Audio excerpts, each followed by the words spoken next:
आप सब देखने वालों को खुशामदीद कहते हैं जी। हाफिज़ मोहम्मद इमरान और पाकिस्तान भारत के माबैन एशिया कप के जो मैचेस खेले जाने हैं, उसमें तो आपको पता है कि वो किसी भी कप के हों, वो लोगों के लिए बहुत से कप उनके टूट जाते हैं। उस मैच के बाद बहुत सौ के नए कप बन जाते हैं। लेकिन इस वक्त जो एशिया कप का मैच चल रहा है वो प्री मैच प्री टूर्नामेंट एक मैच चल रहा है कि होगा कहाँ पे। और इसके मुकाबले में भी पाकिस्तान और भारत एक दूसरे से आमने सामने है कि कहाँ पर। एक इत्तला ये है कि श्रीलंका करवाना चाहता है BCCI, Pakistan cricket board hybrid model पर जाना चाहता है। इंडिया की तरफ से इत्तलात तो कुछ ये आई, मीडिया रिपोर्ट किया उन्होंने कि हाइब्रिड मॉडल पर इत्तेफाक हो गया है, 4 मैचेस यहाँ पर और बाकी फिर न्यूट्रल वेन्यू पर जाएंगे। फिर न्यूट्रल वेन्यू के हवाले से ये इत्तलात आ रही हैं कि शायद श्रीलंका, यूएई और इंग्लैंड के नाम सामने आ रहे हैं। इन चीज़ों पर गुफ्तगू रहेगी। फिर साथ ही साथ ये भी है कि 2023 के वर्ल्ड कप को भी देखा जा रहा है इस एशिया कप के तनाजुर में कि अगर ये दोनों इत्तफाक़ राय के साथ आगे बढ़ते हैं और फिर उसके साथ साथ आईपीएल भी है, फिर वर्ल्ड टेस्ट चैंपियनशिप के लिए भी खिलाड़ी निकलने को हैं। तो रोहित साहब ने हमें ज्वाइन किया इंडिया से, इनसे गुफ्तगू करते हैं इन सारे मामलात पर। गुड इवनिंग रोहित, आप खैरियत से हैं? गुड इवनिंग हाफिज भाई जी, मैं बिल्कुल ठीक हूँ। आप कैसे हैं? बिल्कुल ठीक। ये क्या चल रहा है जी रोहित साहब? सुनने में आ रहा है कि शायद बीसीसीआई की तरफ से भी एक ग्रीन सिग्नल है हाइब्रिड मॉडल के ऊपर और उसके साथ साथ न्यूट्रल वेन्यू के ऊपर अब बातचीत चल रही है। दो चीज़ें हैं, एशिया कप की हाइब्रिड मॉडल और उसके बाद फिर 23 का वर्ल्ड कप है। इब्तदाई तौर पर आप ज़रा ये बताइएगा कि वाकई ऐसा है कि इंडियन मीडिया भी रिपोर्ट कर रहा है कि हाइब्रिड मॉडल पर इत्तेफाक हो गया है और ये भी पता चला कि शायद कल आपकी कोई नजम सेठी साहब जो चेयरमैन पीसीबी मैनेजमेंट कमेटी है उनसे भी कोई बातचीत हुई है? अब बिल्कुल कल सेठी साहब को मैंने 2 मैसेज किए थे और हालांकि सेठी साहब पे मैं आता हूँ, लेकिन सेठी साहब से पहले जो आप बात कर रहे हो, 27 तारीख को एक अहमदाबाद में एसडीएम है, स्पेशल जनरल मीटिंग कॉल करके बुलाई गई है। मुझे जितनी बात पता चली है कि श्रीलंका के जो क्रिकेट बोर्ड प्रेसिडेंट है वो भी यहाँ पर रहेंगे 27 तारीख को आईपीएल फाइनल देखने के लिए, जो 28 तारीख को होने वाला है। तो शायद वर्ल्ड कप को लेकर के भी और एशिया कप को लेकर के भी, हालांकि एशिया कप इस मीटिंग का जो है वो एक तरीके से अगर आप कहें मजमून नहीं है, उस तरीके से जो चर्चा के सारे टॉपिक होंगे, डिस्कशन होगा सारा का सारा, वो वर्ल्ड कप को लेकर के है कि ड्यूटीज किस तरीके से दी जाएंगी, कौन से वेन्यूज होंगे जो तय कर दिए जाएंगे, क्या उस दिन कुछ इंडिया पाकिस्तान वेन्यू को लेकर के बात सामने निकल कर आएगी, वो सारी की सारी चीजें, उसका एक जो मेन फोकस है वो है। लेकिन मुझे लगता है कि कहीं ना कहीं एशिया कप पर भी एक क्लैरिटी लेने की कोशिश करेगी बीसीसीआई, और खास तौर पर बाकी तमाम देशों को कि भाई आप लोग किस तरीके से देख रहे हैं, वो सारी की सारी चीजें भी एक क्लियर होंगी। मुझे जहां तक अभी तक पता है बीसीसीआई इस तरह की किसी भी हामी में नहीं है, कोई यस उन्होंने इस बात का जवाब नहीं दिया है कि भाई हम एक तीसरे वेन्यू को या मतलब दूसरे वेन्यू को लेकर के भी देख रहे हैं। न्यूट्रल वेन्यू के अगेंस्ट है, जहां तक मुझे अभी तक चीज पता चली है बीसीसीआई की तरफ से। उन्होंने न्यूट्रल वेन्यू को लेकर के हामी नहीं भरी है और वो चाहते हैं कि टूर्नामेंट श्रीलंका में ही हो। जहां तक नजम सेठी साहब से बातचीत की बात है, नजम सेठी साहब को मैंने जो पहला मैसेज किया था वो मैंने इसी चीज को लेकर के किया था कि सर क्या चल रहा है, किस तरह की चीजें। तो उन्होंने कहा भाई आप अपनी तरफ से पूछिए ना, क्योंकि जो जवाब आना है अब वो तो यहीं से आना है। नजम सेठी साहब तो अपनी बात क्लियर कर चुके हैं, तो जो जवाब आना है वो बीसीसीआई की तरफ से आना है। तो उन्होंने कहा था, मैंने कहा जी मैंने अपनी तरफ से पता किया है, मेरे को जो अपनी तरफ से पता चला है वो ये बात पता चली है कि हम यहीं पर खेलना चाहते हैं, श्रीलंका पर ही खेलना चाहते हैं सारी की सारी चीजें। पहली चीज उन्होंने ये कही। दूसरी चीज उन्होंने ये कहा कि मैं मीडिया के जरिए नेगोशिएशंस नहीं करना चाहता हूँ, कि मेरी कोई बात मीडिया के जरिए जो है वो किसी बीसीसीआई के अधिकारी को पता चले। लेकिन मैंने तीसरी चीज उनसे ये पूछी सर कि मैंने कहा कोई डेडलाइन तो मांगी होगी आपने, कब तक इस पर दोनों देशों के जो लोग हैं, जो आवाम है दोनों देशों की, या फिर जो नेपाल के भी लोग हैं, बांग्लादेश के लोग हैं, श्रीलंका के लोग हैं, अफगानिस्तान के लोग हैं, वो कब तक यही सुनते रहेंगे कि भाई अभी ये हो रहा है, अभी ये हो रहा है। मैंने कहा एक तय चीज आ जाए, फिक्सचर आ जाए, स्केड्यूल आ जाए, पता चल जाए कि कहाँ क्या हो रहा है। तो वो एक चीज है जिसका जवाब हमें अभी तक नहीं मिल पा रहा है, और इसी वजह से जो मीडिया है वो लगातार इस पर अपनी अपनी तरफ से जिसको जो बन पड़ रहा है, जिससे जो मिल पड़ रहा है। खैर हमारे लिए क्या है, यूट्यूब वालों के लिए तो ये बहुत अच्छा है, इस तरह की चीजें होती रहे, कंटेंट रहता है जिंदा।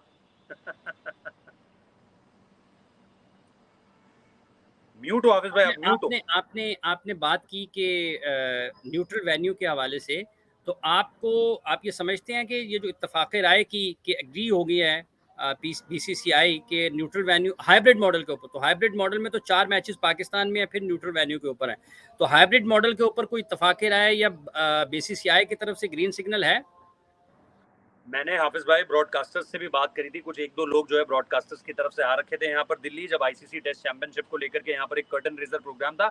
उन्होंने कहा पॉसिबल ही नहीं है यार, प्रैक्टिकली पॉसिबल ही नहीं है। जो चीज़ पाकिस्तान या पीसीबी की तरफ से कही जा रही है कि 4 दिन पहले मैच यहाँ पर होंगे, फिर 4 दिन उठाकर वहाँ चले जाएंगे, फिर ये टीमें यहाँ आएंगी और वो टीमें वहां चली जाएंगी। देखिए बार बार हम वही कहते हैं कि एशिया कप बहुत ही हेक्टिक टूर्नामेंट होता है। एशिया कप कभी भी बहुत ही एक इजी गोइंग टूर्नामेंट नहीं है किसी भी टीम के लिए। पिछली बार भी मैंने एग्जांपल दिया था कि कैसे अफगानिस्तान को 2 दिन में 2 मैच खेलने पड़े थे। मुझे याद है 2018 में इंडिया को बैक टू बैक 2 दिन में 2 मैच खेलने पड़े थे। तो 50 ओवर की फॉर्मेट में जब आप इस तरीके से 2 दिन में 2 गेम खेलोगे और आपको पता है कि विद इन 20 डेज आपको वर्ल्ड कप खेलना है, तो इतना रिस्क आप अपने किसी भी, और देखिए एशिया कप कोई ऐसा टूर्नामेंट तो है नहीं कि आप अपनी बी टीम भेज दो। आपके लिए तैयारियों के लिहाज से सबसे बढ़िया टूर्नामेंट खासतौर पर आपको पाकिस्तान की टीम खेलने को मिलेगी। बांग्लादेश की टीम आपको भी पता है सब कॉन्टिनेंट में कितनी बढ़िया खेल रही है।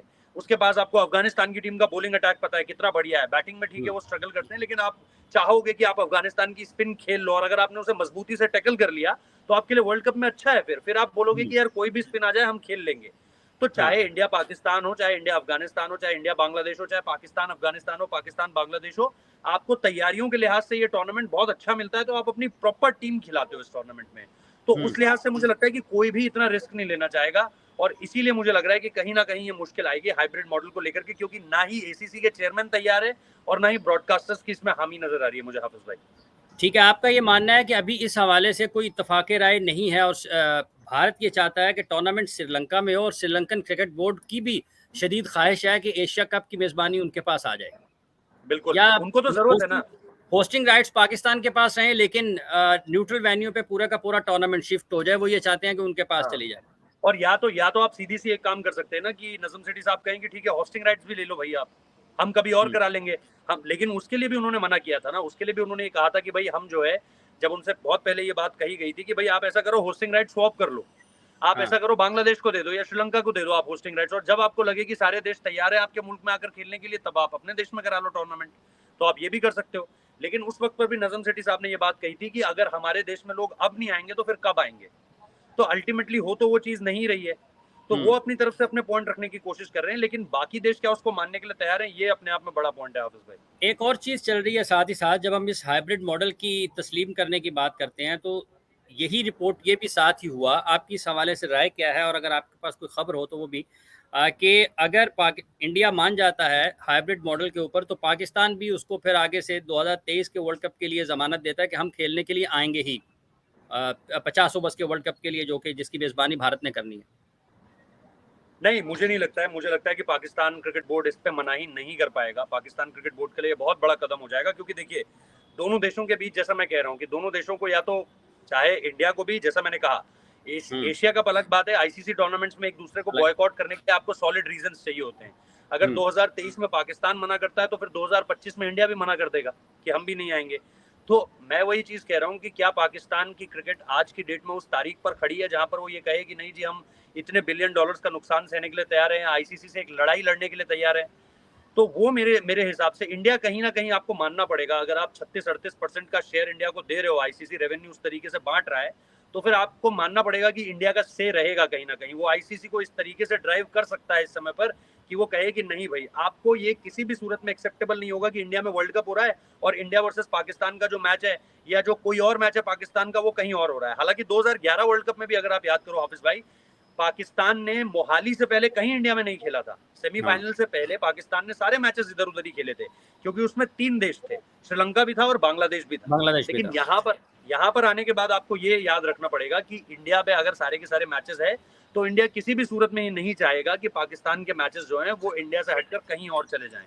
और वो इस समय पे उस पोजीशन पर बैठा हुआ है जहां पर वो क्रिकेट को डिक्टेट कर सकता है एक तरीके से।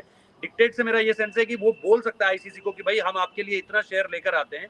अगर पाकिस्तान भी कल के दिन उस तारीख पर पहुंचता है तो फिर पाकिस्तान भी उस चीज को डिक्टेट कर सकता है कि भाई हाँ हमारा ये मानना है। तो कहीं ना कहीं आप उन बोर्ड्स को, जो आप कहते हो ना कि big 3 in the ICC, England cricket board, cricket Australia और इंडिया, तो वो ड्राइव कर रहे हैं इस समय पर चीजों को। और आप चाहे कितने भी प्रैक्टिकल हो जाओ, आपको ये जहन में, आप इस बात को जहन से निकाल नहीं सकते कि भाई ये चीज जो है कहीं ना कहीं डिक्टेट करेगी। और पीसीबी के लिए ये कहना कि भाई हम इंडिया क्रिकेट खेलने नहीं आ रहे हैं, वो रीजन दे दे भले ही सिक्योरिटी, जैसे मैंने नजम सेठी साहब से साफ तौर पर कहा था कि क्या आपको लगता है कि you can walk the talk in this thing, specially in this thing जहां पर आपने बोल दिया है कि हम वर्ल्ड कप नहीं खेलने आएंगे। तो उन्होंने कहा वेट एंड वॉच, यानी वो अपने दिमाग में जहनी तौर पर ये बात मान के चल रहे हैं कि हम नहीं जाएंगे। लेकिन ये बोलना जितना आसान है, ये करना क्या उतना आसान है, ये मैं मानता हूँ कि थोड़ा मुश्किल है पीसीबी के लिए भी और नजम सेठी साहब के लिए भी। आपको लगता है कि ये जो एशिया कप है ये श्रीलंका जा रहा है?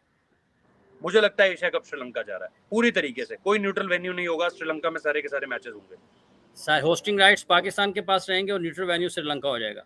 ये पाकिस्तान को देखना पड़ेगा कि क्या वो मान रहा है इस चीज के लिए कि हम पाकिस्तान होस्ट राइट्स रखकर श्रीलंका मैच दे देता है, या फिर वो स्वॉप करते हैं। देखिए सब इसमें ज्यादा बड़ी, देखिए जो बातें नजम सेठी साहब ने कर दी हैं और उन बातों के बाद जो सारी की सारी चीजें नजर आ रही हैं, अब अगर नजम सेठी साहब ये कहते हैं कि भाई ठीक है होस्टिंग राइट्स हमारे और श्रीलंका में मैचेस हो रहे हैं, तो फिर उनकी बात का क्या, कौन उनको सीरियसली लेगा आगे से, मुझे आप ये बता दीजिए। लेकिन अगर वो ये कहते हैं कि ठीक है यार आप होस्टिंग राइट्स भी आप ले लो, तब हम कराना ही नहीं चाहते, तो मेरे हिसाब से उनका जो पॉइंट है वो थोड़ा स्ट्रांगली जाएगा कि भाई इसने छोड़ ही दिया, होस्टिंग राइट्स ही छोड़ दिए। अगर हमारी जमीन पर नहीं होगा या हमारे हिसाब से नहीं होगा तो फिर हम होस्टिंग राइट्स ही नहीं ले रहे। तो जिस तरह की बातें नजम सेठी साहब ने करी है, मुझे ऐसा लगता है फिर उन्हें होस्टिंग राइट्स भी छोड़ देने चाहिए। यूएई भी चाहता है कि उनके पास आ जाए एशिया कप, वो यूएई में आपको पता है हाफिज भाई तापमान क्या रहता है, पारा जो वहां पर रहता है वो आपको इस वक्त पर अलाउ नहीं करेगा कि आप 50 ओवर की क्रिकेट 2:30 बजे से शुरू करो। 2:30 बजे मतलब मेरे को याद है 5:30-6 बजे भी आप होटल से ग्राउंड तक जाते थे तो आपकी शर्ट गीली हो जाती थी, और वॉकिंग डिस्टेंस पे था मेरे होटल से जो है ग्राउंड, दुबई का ग्राउंड, तो मेरी शर्ट गीली हो जाती थी पूरी तरीके से, और वो सिर्फ 5 से 7 मिनट की वॉक थी। तो आप, और ये मैं 5 बजे की बात बता रहा हूँ, 6 बजे की बात बता रहा हूँ, अब 2:30 बजे की धूप में 50 डिग्री के पारे में आप कैसे खेलोगे, और ये जानते हुए कि 20 दिन बाद आपको वर्ल्ड कप खेलना है। अहमदाबाद की मीटिंग में आपको लगता है कि कुछ सुनने में ये आ रहा है कि ये 27-28 को या आने वाले 2-3 रोज में इसका ऐलान होने को है एशिया कप के हवाले से? 27 को जी हो सकता है, जैसा मैंने 27 को एसजीएम है, 27 को 28 को क्योंकि आईपीएल का फाइनल है, तो 27 को सब वहां पर होंगे, बोर्ड के तमाम बड़े अधिकारी वहां पर होंगे, कुछ अगर गेस्ट हैं जैसा मैंने कहा कि श्रीलंका की तरफ से अगर आ रहे हैं चेयरपर्सन तो वो वहां पर होंगे। इसको लेकर के जैसा मैं कह रहा हूँ कि ये टॉकिंग पॉइंट नहीं है उसका कि भाई एशिया कप, ये वर्ल्ड कप को लेकर के स्पेशल जनरल मीटिंग कॉल की गई है, लेकिन हो सकता है कि इसमें आप एक कॉल ले लो एशिया कप को लेकर के भी, क्योंकि सारे पदाधिकारी, सारे जो ऑफिशियल्स होंगे वो वहां पर बैठे हुए होंगे, तो आप एक से ले सकते हो कि भाई हाँ हम इस तरीके से आगे बढ़ने की सोच रहे हैं। या जैसा आप कह रहे हो कि भाई अगर अंदर खाने कुछ ऐसी बात चल रही है कि चलो यार हाइब्रिड मॉडल पे मान जाते हैं, पाकिस्तान को 4 गेम कराने देते हैं और 9 गेम श्रीलंका में कर लेते हैं, तो हो सकता है कि उस दिन इस पर थोड़ी और क्लैरिटी आ जाए। लेकिन अभी तक जितना मुझे पता है, या 4 दिन पहले मैंने कुछ लोगों से बात भी करी थी, जब मैं आपसे जुड़ा था पिछली बार तो मैंने आपको बताया भी था, उन्होंने मुझे यही कहा है कि हर हाल में इंडिया यही चाहता है। इंडिया हाइब्रिड मॉडल को देख भी नहीं रहा है इस समय पर, अगर मैं सीधे सीधे आपको बता दूं, इंडिया इस वक्त पे मेरे सोर्सेज जो बता रहे हैं, इंडिया हाइब्रिड मॉडल को देख भी नहीं रहा है। इंडिया सिर्फ ये सोच रहा है कि हमें पूरा का पूरा एशिया कप जो है वो श्रीलंका में कराना है, और जिस दिन इसको लेकर के अनाउंसमेंट आएगी चीजें क्लियर हो जाएंगी। अच्छा, दूसरा ये है कि वर्ल्ड टेस्ट चैंपियनशिप के लिए निकल रहे हैं प्लेयर्स जी सर, परसों जो है, कल रात को जो है एक बैच निकला है, कल रात को 4:30 बजे एक बैच निकला है जिसमें शार्दुल ठाकुर थे, जिसमें अक्षर पटेल थे और जिसमें उमेश यादव थे। आज सुबह एक बैच और निकला है जिसमें विराट कोहली थे और जिसमें मोहम्मद सिराज थे। तो विराट कोहली और उनकी पत्नी अनुष्का शर्मा भी वहां पर हैं। तो ये सारा का सारा अब जो एक बैच निकलेगा वो निकलेगा 30 तारीख के अराउंड, 29 या 30 तारीख को। तो ये सारी की सारी चीजें हैं, और 4 तारीख से जो है ओवल के मैदान में प्रैक्टिस भी शुरू हो जाएगी, ऑफिशियल जो प्रैक्टिस होती है ग्राउंड पर आकर। 4, 5 और 6 को प्रैक्टिस है। इसके अलावा बीसीसीआई तैयारी कर रहा है एक मल्टी डे प्रैक्टिस गेम की, शायद वो 30 या 31 तारीख से शुरू हो जाए, जिसमें इंडिया एक प्रैक्टिस गेम खेल लेगी वहां पर। आपको पता है स्टीव स्मिथ और मानस लबुशेन तो वहाँ पे काउंटी खेल ही रहे हैं, चेतेश्वर पुजारा वहाँ पे खेल रहे हैं, बाकी ऑस्ट्रेलिया की टीम भी उड़ान भर देगी, क्योंकि मैंने आज ही अब से थोड़ी देर पहले प्राइम मिनिस्टर मोदी के साथ पैट कमिंस की फोटो देखी है सिडनी में, तो अभी बाकी ऑस्ट्रेलियन टीम वहीं पर मौजूद है। तो वो चीज़ मुझे लगता है कि WTC के लिए जो है वो तैयारियों के लिहाज से आपके बड़े बड़े प्लेयर्स या बॉलर्स जो हैं खासतौर पर आपके, मैं वही चाह रहा था कि मोहम्मद सिराज को अब थोड़ा सा आराम मिल जाएगा, वरना उनकी वो हाई इंटेंसिटी बॉलिंग आपको अभी भी कैरी फॉरवर्ड करनी पड़ती। अब मोहम्मद शमी फाइनल, ऑब्वियसली वो एक मैच अभी और खेलना है उन्हें, अगर वो उस मैच में भी हार जाते हैं तो एलिमिनेट हो जाएंगे। तो या तो एक चीज और हो सकती है कि एक बैच जो है वो 26 या 26 तारीख को निकल जाए, जिसमें मोहम्मद शमी होंगे, अगर उनकी टीम बाहर हो जाती है तो शमी होंगे, फिर उसमें शुभमन गिल होंगे, और कौन है, और है कोई उसमें, और तो नहीं है कोई, मेरे ख्याल से शमी और शुभमन गिल ही हैं जो उसमें से फिर इंग्लैंड जाएंगे। सिराज का तो आईपीएल अच्छा गया है, काफी किफायती इकोनॉमिकल बॉलिंग की उन्होंने, विकेट्स भी अच्छे लिए हैं, और रेड बॉल में तो और बढ़िया है वो, रेड बॉल में तो उनका जो फॉर्म है वो और बढ़िया लगा हुआ है। तो पिछला उनका इंग्लैंड का दौरा भी बहुत बढ़िया था, बहुत अच्छा था। He is been one of the best, और हमें ऐसा लगता था कि ईशांत शर्मा के बाद कौन आएगा जो आपके लिए गेंदबाजी करेगा उस जगह पर, तो हमें वो रिप्लेसमेंट ढूंढनी भी नहीं पड़ी, वो रहते रहते ही हमें मिल गई। ईशांत शर्मा के रहते रहते ही सिराज थोड़ा सा अपवर्ड आ गए, तो वो अच्छी चीज है इंडियन क्रिकेट के लिए हाफिज भाई, क्योंकि आप जानते हैं कि इंडियन क्रिकेट हमेशा बॉलर्स के लिए तरसी है, लंबे समय से बॉलर्स के लिए तरसी है। तो इस वक्त पर हमारे पास चाहे मोहम्मद शमी हो, उनकी सीम प्रेजेंटेशन दुनिया में वन ऑफ द बेस्ट है। हाँ, तो बहुत अच्छी है। मोहम्मद शमी है, फिर चलो बुमराह भी इंजर्ड है, लेकिन आपके पास फिर सिराज हैं, फिर उमेश यादव आपके पास हैं, जयदेव उनादकट को आप लेकर जा रहे हो। हालांकि उनादकट अभी पूरी तरह से रिकवर नहीं कर पाए जितना मुझे पता चला है, लेकिन उसके बाद भी जैसा मैं कह रहा हूँ कि फिर भी आपके पास एक पावर है गेंदबाजी को लेकर के। आईपीएल का जो आखिरी मरहला चल रहा है, जिस तरह से अभी कल मैच खेला गया प्लेऑफ, जिसमें महेंद्र सिंह धोनी ने वो जहां चेन्नई और जहां गुजरात। हाँ, जहां फील्डर खड़ा करते हैं वहीं बॉल चला जाता है। आप किस तरह से देख रहे हैं इस उम्र में उन्होंने अपने कुछ नए खिलाड़ियों को डाला? उस टीम के बारे में ये कहा जाता है कि ये थोड़े से जो उम्र के हिसाब से बड़े खिलाड़ी हैं, सीनियर्स हैं, उनके साथ ज़्यादा बेहतर अपने आप को महसूस करते हैं, कंफर्टेबल रहते हैं और ज़्यादा बेहतर अंदाज में आगे बढ़ते हैं। लेकिन इस 10वां फाइनल खेल रहे हैं। एक चुटकुला चलता है यहाँ पे महेंद्र सिंह धोनी को लेकर के। चुटकुला क्या, मीम है वो एक तरह का, कि महेंद्र सिंह धोनी हमेशा से उन खिलाड़ियों को अपनी टीम में ज्यादा लेते हैं जिनकी शादी हो चुकी होती है और बच्चे होते हैं, क्योंकि उन्हें पैसों की अहमियत पता होती है अब ज्यादा। तो तो उनको पता रहता है कि भाई, तो भाई उनको पता रहता है अगर रन नहीं खेलेंगे तो लगाऊंगा। आएंगे। हाँ हाँ। खेलेंगे तो आएंगे। तो ये ठीक है। खैर ये लाइटर नोट में था, लेकिन to be very honest Mahendra Singh Dhoni की जो सबसे खास बात है, उनकी ये खास बात है कि वो ये नहीं आपको देखते कि भाई ये इसकी बेस्ट पोजीशन क्या है। वो उनका हमेशा से जो एक से रहता है कि मैं सामने वाले को कंफर्टेबल कैसे कर सकता हूँ। अमूमन तौर पर आप दूसरे कप्तानों को देखते हो कि यार इसको मैं ऐसी कौन सी जगह खिला दूं जो ये बेस्ट निकाल कर दे दे। उनका दूसरा रहता है प्रोसेस, उनका रहता है सामने वाले से पूछते हैं कि भाई आप कैसे टीम के लिए बेस्ट कर सकते हो सकता है कि कई बार वो पोजीशन जैसे बैटिंग पोजीशन ही होती है। अब आपको क्या, आपको तो ये बहुत गिवन सी बात लगेगी कि अजिंक्य रहाणे को उन्होंने वानखेड़े में उतारा। भाई वानखेड़े की जमीन पर अजिंक्य रहाणे बचपन से खेलता आया है, उनको उन्होंने वहां पर उतारा, पोजीशन दी उन्हें, टॉप ऑर्डर की और उन्होंने वहां पर रन्स लगा दिए। तो जब आप बाद में सोचते हो ना तो आपको लगता है यार ये तो बहुत ही गिवन सी चीज थी, ये तो कोई भी कर देता, लेकिन कोई करता ही नहीं है। सबसे बड़ी बात यह है। तो महेंद्र सिंह धोनी की जो सबसे खास बात रही है कि आप उन्हें कोई भी टीम दे दो, वो उससे उसका बेस्ट निकाल देते हैं। और कई बार आप किसी को बेस्ट दे दो, वो उस बेस्ट का भी ऑप्टिमम तक नहीं निकाल पाते। तो ये जो डिफरेंस है ना महेंद्र सिंह धोनी में, कि आप उन्हें अगर मिनिमम प्लेयर्स भी दोगे ना, वो मिनिमम प्लेयर का मैक्सिमम निकालना जानते हैं, और कई बार कोई मैक्सिमम से गुड भी नहीं निकालना जानता हाफिज नहीं भाई। निकाल तो ये नहीं निकाल ताकत है, ये माहौल देते हैं। और आप कभी भी किसी भी खिलाड़ी से, मैंने बहुत सीएसके प्लेयर्स का इंटरव्यू किया हुआ है हाफिज भाई, एक चीज जो मुझे हमेशा, और मैंने जितने सुने भी हैं, एक चीज जो सबसे कॉमन रहती है वो ये रहती है टीम का जो सराउंडिंग है, टीम का जो इन्वायरमेंट है। कई बार आप माहौल ऐसा दे देते हो कि हर कोई बहुत फ्री महसूस करता है, सब बहुत रिलैक्स महसूस करते हैं।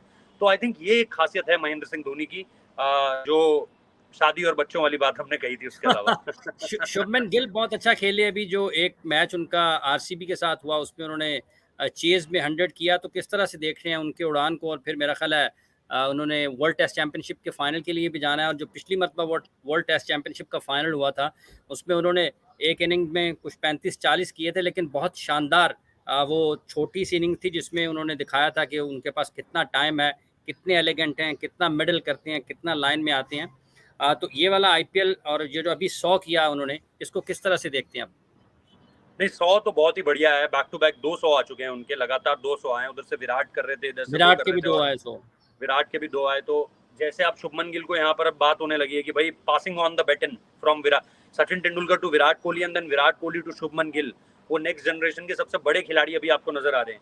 लेकिन मैं WTC में फिर भी थोड़ा सा वेट करूंगा, क्योंकि जब डिफिकल्ट होती है ना कंडीशंस, तो अभी आपको शुभमन की बैटिंग को और देखना है। टेस्ट यहाँ पर होना है। ऐसा है जरूर, जैसे आपको याद होगा कि जो आईपीएल शुरू हो रहा था, आईपीएल से पहले जो ऑस्ट्रेलिया वाली सीरीज थी हमारी, इंडिया वर्सेस ऑस्ट्रेलिया थी, उसमें मिच हाँ। स्टार्क का जो अंदर आता हुआ बॉल था वो उन्हें प्रॉब्लम दे रहा था।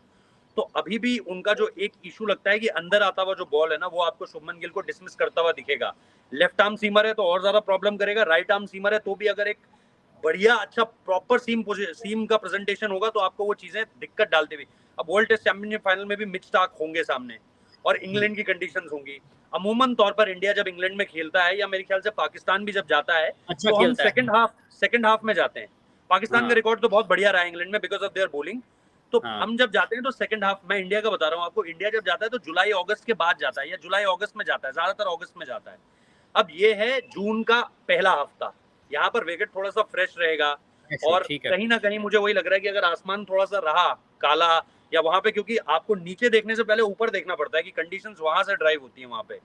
तो वो चीज़ है कि जब पैट कमिंस होंगे, जब जॉश हेजलवुड होंगे और जब आपके पास मिच स्टार्क होंगे, तो बॉलिंग बहुत क्वालिटी है हाफिज भाई। इस बॉलिंग क्वालिटी के सामने अगर आपने 50 भी कर दिया ना, और 50 को आपने बिल्ड करके 100 बना दिया, तो भाई फिर तो आपके चर्चे काफी ज्यादा होंगे। लेकिन वो चीज अभी आपको देखनी है। आईपीएल नो डाउट बहुत अच्छा जा रहा है, इंडिया में उन्होंने अच्छा किया है, पर अवे कंडीशंस में ये बहुत बड़ा टेस्ट है उनके लिए। हालांकि उनकी गैबा वाली इनिंग्स भी आई थी, वो भी ऑस्ट्रेलिया के अगेंस्ट ही आई थी 91, जिसमें उन्होंने स्कोर करा था, लेकिन यहाँ पर उनके लिए टेस्ट एक नेक्स्ट लेवल का है। तो आई होप कि ही विल डू गुड, लेकिन ये उनकी अभी एक थोड़ी सी कमजोरी है जिसको आप हाइड नहीं कर सकते।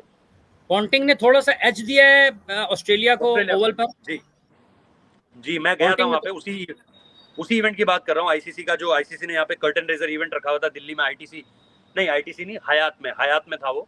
तो वहां पर रिकी पॉन्टिंग आ रखे थे। उन्होंने कहा कि अगर जो कंडीशंस हैं, ये कंडीशंस ओवल की जो कंडीशंस हैं वो ऑस्ट्रेलिया को थोड़ा सा मैच करती हैं उस हिसाब से, और उस हिसाब से उन्होंने जो है एज भी दिया है। और उन्होंने जो कहा है कि one player to watch out for, उन्होंने ना लाबुशेन का नाम लिया है ना स्मिथ का नाम लिया है, उन्होंने उस्मान ख्वाजा को बोला है कि उस्मान ख्वाजा यहाँ पर बढ़िया कर दिखाएंगे आपको। तो उनके हिसाब से मुझे लग रहा है कि ऑस्ट्रेलिया, उनके हिसाब से भी क्या, अगर आप मुझसे भी पूछेंगे तो मैं यही कहूंगा कि ऑस्ट्रेलिया जो है वो फेवरेट है। मतलब नॉट ही इज ऑस्ट्रेलियन इसलिए उन्होंने ऐसा कहा, बल्कि अगर आप एक न्यूट्रल राय भी जानोगे ना लोगों से, तो आप यही कहोगे कि ऑस्ट्रेलिया फेवरेट है।